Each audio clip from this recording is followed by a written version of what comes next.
Curso de Educação Mediúnica, Livro 1, com Tatiana Benites, baseado nos livros da Federação Espírita do Estado de São Paulo, FESP.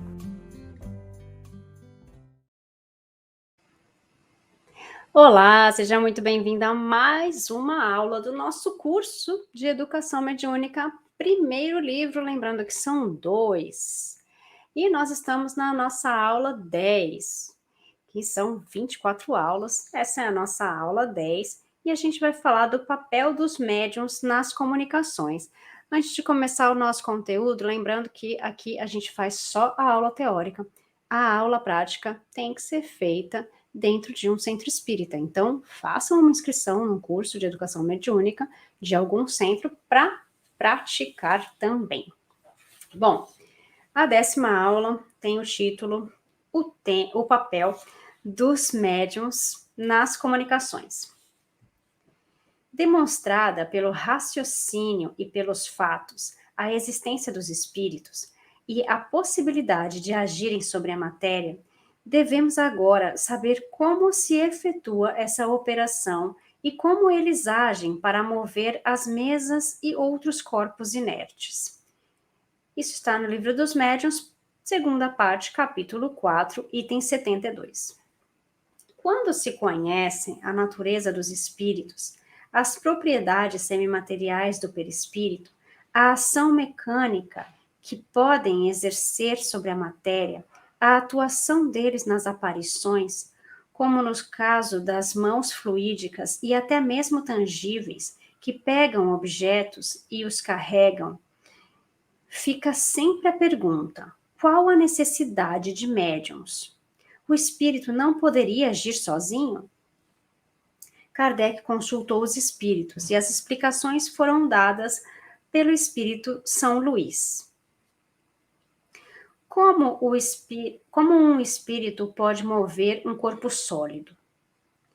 Combinando uma porção de fluido universal com o fluido que desprende do médium, apropriado a esses efeitos. Isso está no Livro dos Médiuns, segunda parte, capítulo 4, item 74, pergunta 8. Nesses fenômenos, a causa preponderante é o espírito, e os fluidos são o instrumento. Por exemplo, se o espírito quiser mover uma mesa, ele irá envolver essa mesa com os fluidos. Assim preparada, o espírito a atrai e a movimenta, sob a influência de seu próprio fluido, emitido pela sua vontade. Por sua natureza etérea, o espírito propriamente dito não pode agir sobre a matéria grosseira sem intermediário, ou seja, sem o liame que o liga à matéria. Esse liame, que chamai perispírito, oferece a chave de todos os fenômenos espíritas materiais. Isso está no Livro dos Médiuns, segunda parte, capítulo 4, item 74, pergunta 9. É através do seu perispírito que o espírito manipula o fluido universal. Complementa Herculano Pires em nota a pergunta número 15. Misturando o fluido animal do médium com o fluido universal do espírito, temos um pouco da natureza humana e um pouco da natureza espiritual, formando um elemento intermediário. Impregnada a mesa com esse elemento, o fluido material se liga à madeira e o fluido espiritual ligado ao pensamento do espírito. O médium colabora, portanto, doando seus fluidos mais densos. Afirma Kardec que a emissão do fluido animalizado pode ser mais ou menos abundante em sua combinação mais ou menos fácil, e daí os médiuns mais ou menos possantes. Livro dos Médiuns, segunda parte, capítulo 4, item 75. Esclarecem os espíritos que há pessoas inteiramente refratárias, outras que, em combinação, só se verifica pelo esforço de sua própria vontade, e outras, enfim, em que se dá tão natural e facilmente que nem percebem, servindo de instrumentos sem saberem. Livro dos Médiuns, segunda parte, capítulo 4, item 74, pergunta 19. As pessoas ditas elétricas tiram de si mesmas o fluido necessário a produção dos fenômenos e podem agir sem auxílio dos espíritos. Não são propriamente médiums, no sentido exato da palavra, mas pode ser também que um espírito as assista e aproveite as suas disposições naturais. Livro dos Médiuns, segunda parte, capítulo 4, item 74, pergunta 20. Em nota a essa resposta, Kardec acrescenta que essas pessoas agiriam como os sonâmbulos, que podem atuar sem a colaboração dos espíritos. É importante considerar que esse fenômeno extingue-se com o fim da ação, e até muitas vezes antes que a ação termine, quando a quantidade de fluido não for suficiente para animar o corpo sólido.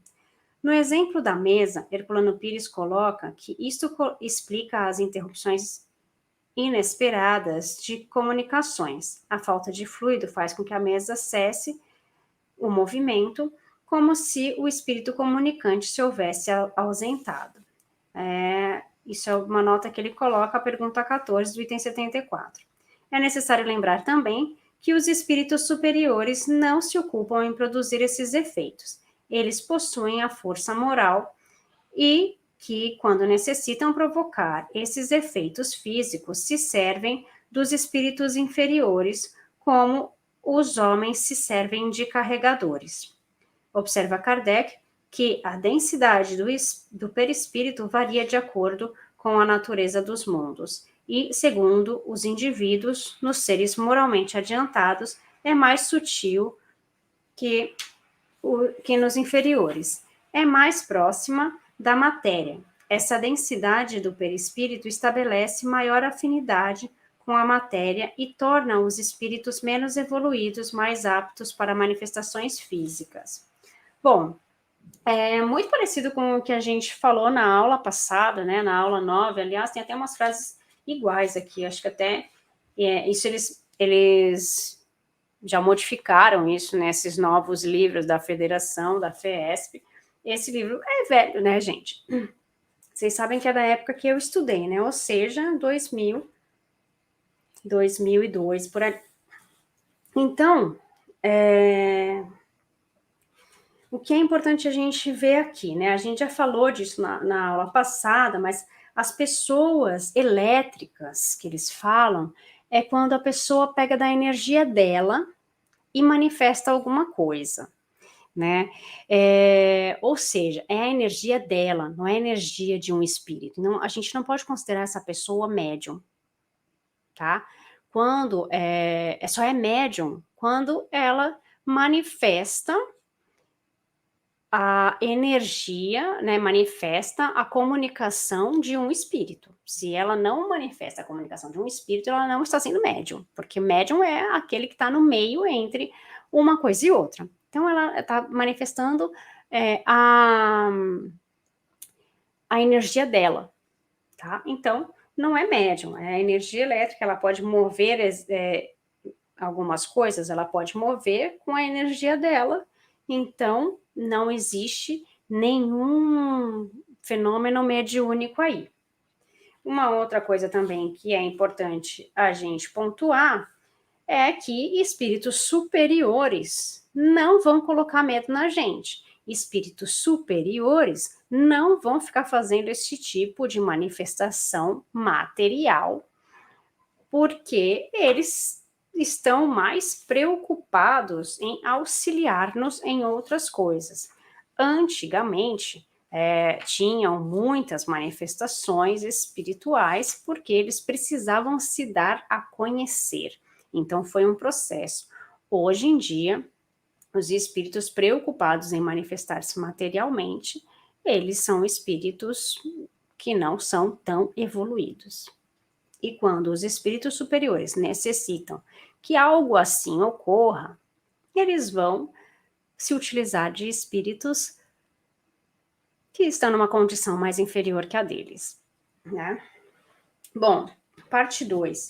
Serviço mediúnico e a influência moral do médium. O bom serviço mediúnico é consequência da responsabilidade com a qual o médium realiza seu trabalho. O médium é o intermediário entre as esferas físicas e espiritual. Portanto, sua tarefa é a de ser instrumento dos espíritos superiores e trazer da melhor forma suas mensagens instrutivas e consoladoras. A responsabilidade perante sua tarefa deve permear seu trabalho através da dedicação com a qual se aplica a ela, no dia a dia, desempenhando o seu apostolado mediúnico com o exato sentido do dever a realizar. O dever é a obrigação moral, primeiro para consigo mesmo e depois para com os outros. O dever é a lei da vida. Encontramo-lo nos mínimos detalhes, como nos atos mais elevados. Isso está no Evangelho segundo o Espiritismo, capítulo 17, item 7. O aspecto moral é fundamental e, embora a presença da mediunidade não seja necessariamente indício de elevação moral, não ocorre o mesmo com o seu uso, que dependerá do tipo de sintonia que o médium estabelecerá com os espíritos superiores ou inferiores. O trabalhador do bem é reconhecido pela qualidade de seu caráter, pelo cultivo das virtudes, pelo papel moralizador de sua tarefa e pelos resultados de sua obra. A moral cristã é seu guia diário de conduta. O bom médium não será o homem perfeito, mas se encontrará em luta constante pela sua renovação interior, realizada através de sua reforma íntima.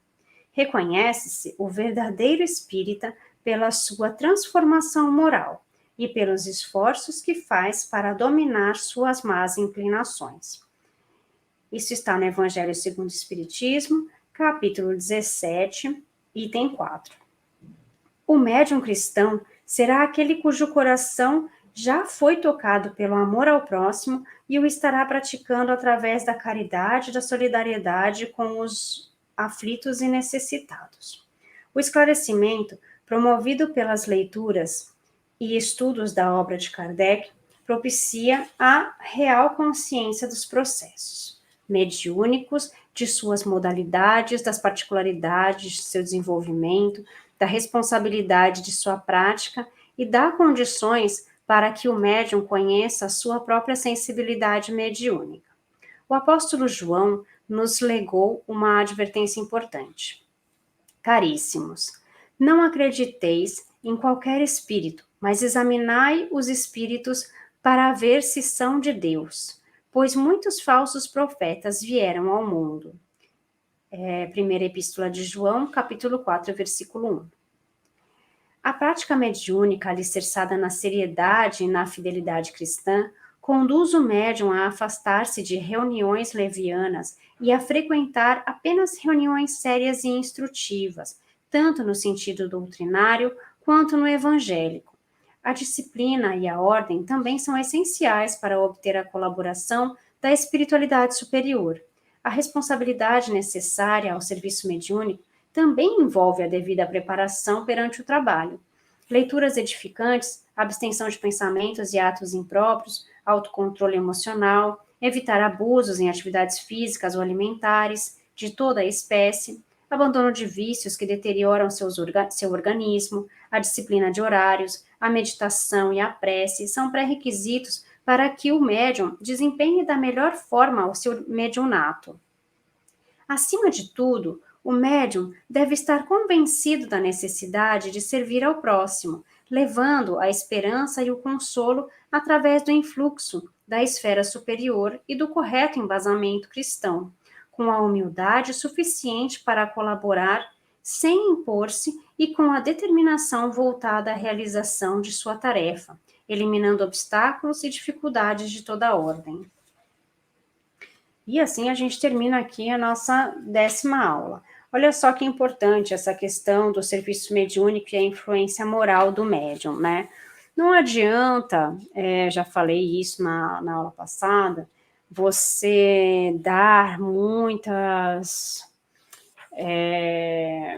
mensagens bonitas e falar bonito e trabalhar mediunicamente, trazer mensagens maravilhosas, se você não exerce esse papel também fora do centro.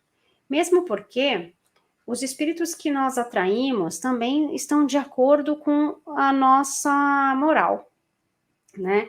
Então, como ele fala aqui, o aspecto moral é fundamental, e embora a presença da mediunidade não seja necessariamente indício de elevação moral, não ocorre o mesmo com o seu uso, que dependerá do tipo de sintonia que o médium estabelecerá com os espíritos superiores ou inferiores. Ou seja, né, nós precisamos trabalhar o nosso lado moral, que na verdade é a essência do porquê nós estamos aqui. Nossa evolução é a evolução moral, né? Então, não significa que você vai ser médium se você for uma pessoa boa, e não significa que você vai deixar de ser médium se você é uma pessoa ruim, porque tem médium que é uma pessoa ruim, né? E que trabalha a mediunidade de uma forma ruim. Pode ter, tem, né? Então, o que acontece é que se a sua moral não é boa, a vibração que você está não é boa. E aí ele fala também na outra parte, que a gente não pode confiar em todas as comunicações que nós temos, todas as mensagens que nós recebemos dos espíritos, porque vieram aqui muitos falsos profetas. Então, a gente precisa analisar essas mensagens, precisa saber de onde veio. Então, a gente vê muitas mensagens que recebem em diversos lugares e que falam, mas foi fulano que falou. E daí, se você vai ver, você fala, nossa, mas não tem nada a ver com fulano, né? Então, o espírito ele pode assinar qualquer nome. O médium precisa ter o bom senso de analisar todas as manifestações, todas as comunicações. E além de sentir a energia e de saber reconhecer a energia, nós precisamos analisar as comunicações. Então, é uma responsabilidade muito grande ser médium. Tem muita gente que fala, mas eu queria trabalhar com psicografia também, mandar mensagens e falar com fulaninho, e também receber mensagem de espíritos de luz e espíritos elevados, que tem o nome tal, o nome de fulano, o nome de ciclano, né? Porque por ego, por querer ser mais importante que o outro, nós não precisamos disso. O que a gente precisa é estudar, é educar a mediunidade. O que é educar a mediunidade? É saber reconhecer as energias, saber reconhecer as mensagens, é ter a responsabilidade de não passar uma mensagem para alguém se a gente não tem a certeza de quem foi que enviou. Porque é uma responsabilidade muito grande nós afirmarmos que é pai de alguém, que é mãe de alguém, ou filho de alguém que mandou ali aquela mensagem para alguém, não é? Imagina se não for. Então, nós precisamos ter a responsabilidade do trabalho do médium, e não só como médiums, mas como pessoas. Lembrar de trabalhar sempre a nossa moral, nosso lado moral primeiro. Porque é isso que vai ditar se eu sou um bom médium ou não. E não quantas manifestações eu tenho, que tipo de manifestação, que tipo de comunicação eu recebo, que espírito eu recebo, né? Então, não é isso que torna uma pessoa bom médium. Bom médium é aquela pessoa que é uma boa pessoa e que ela transmite essa energia, essa bondade por onde ela passa. Ela vive o evangelho. E ela continua estudando, porque o estudo não para. Quanto mais a gente estuda, quanto mais eu leio esses livros, mais eu acho que eu sei menos e que eu preciso estudar mais. E daí a gente insiste, a gente estuda mais. E é isso que eu espero que vocês façam também. Eu agradeço muito que vocês tenham ficado até aqui e a gente se vê na próxima semana. Um beijo, fiquem com Deus. Curso de Educação Mediúnica, Livro 1, com Tatiana Benites, baseado nos livros da Federação Espírita do Estado de São Paulo, FEESP.